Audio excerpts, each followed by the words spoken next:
लंका कांड के अंतिम दिनों में इंद्रजीत यानी मेघनाद जान चुका था कि उसका अंत निकट है। लक्ष्मण ने उसकी निकुंभिला यज्ञ विधि भंग कर दी थी और अब वह अपूर्ण यज्ञ के कारण अमृता का वरदान खो चुका था। वह शांत था।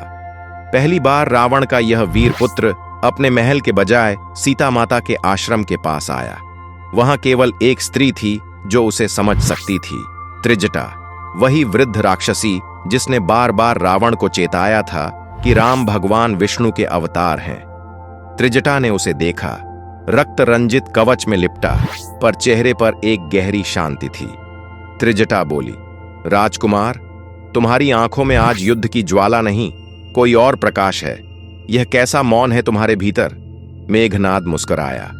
त्रिजटा, आज मैंने सब समझ लिया है। जीवन भर हमने सोचा हम राक्षस हैं, हमें धर्म नहीं मिलता, पर आज समझा हूं धर्म किसी वंश या देवत्व से नहीं, सत्य से जन्म लेता है। फिर मेघनाद ने धीरे धीरे एक गहरा रहस्य बताया। त्रिजटा, मैंने आज निकुंभिला में ध्यान करते हुए एक दिव्य स्वरूप देखा। वह श्री राम का था, पर वह केवल मनुष्य नहीं थे। उनके भीतर मैंने विष्णु का तेज, महाकाल का संतुलन और सत्य का प्रकाश देखा। मैं अब जान चुका हूं, यह युद्ध केवल भूमि या राज्य का नहीं, यह धर्म और अहंकार का युद्ध है, और मैं जानता हूं रावण का अंत निश्चित है। त्रिजटा ने कांपते हुए पूछा, तो क्या तुम युद्ध नहीं करोगे राजकुमार? मेघनाद ने उत्तर दिया, नहीं त्रिजटा, युद्ध से पीछे हटना अब अधर्म होगा, क्योंकि मेरा जन्म अधर्म में हुआ, पर मैं मरना चाहता हूं धर्म के लिए। मैं जानता हूं आज मेरा वध होगा, पर वह वध नहीं, मुक्ति होगी। लक्ष्मण के बाण से मरकर मैं विष्णु के चरणों में पहुंचूंगा। फिर मेघनाद ने एक और गुप्त रहस्य बताया। त्रिजटा, जब लंका जलेगी और अधर्म का महल भस्म होगा, तब तुम माता सीता को समुद्र तट की ओर ले जाना। वहीं वह अपने आराध्य श्री राम से पुनः मिलेंगी, और जब अग्नि आकाश को छू ले तो तुम डरो मत। वह अग्नि संहार की नहीं, सत्य की पुनः स्थापना की होगी। यह बात किसी को मत बताना, क्योंकि यह रहस्य समय आने पर ही प्रकट होना चाहिए। त्रिजटा की आंखों में आंसू थे।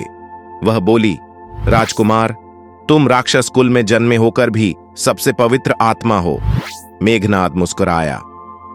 त्रिजटा, कभी कभी अधर्म के घर में ही धर्म जन्म लेता है, ताकि दुनिया समझे कि सत्य की कोई जाति नहीं होती। फिर उसने आकाश की ओर देखा और कहा, राम केवल माता सीता के पति नहीं, वे युगों के संतुलन हैं। मेरा वध उनके हाथों से नहीं, उनके धर्म से होगा। इसके बाद वह युद्ध भूमि की ओर चल पड़ा। युद्ध में लक्ष्मण के बाण से जब मेघनाद धरती पर गिरा, तो उसने अंतिम बार आकाश की ओर देखा और मुस्कुराया, अब मैं मुक्त हूं।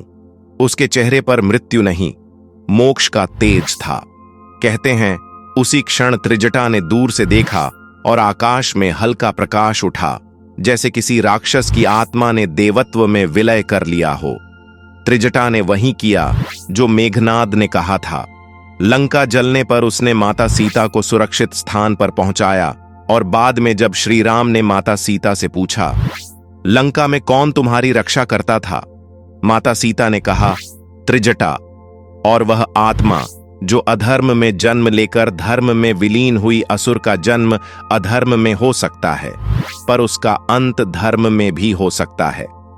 मेघनाद ने मरने से पहले यह रहस्य समझ लिया था कि सत्य की हार असंभव है, और इसीलिए उसका अंतिम संवाद आज भी राक्षस का सबसे पवित्र क्षण माना जाता है।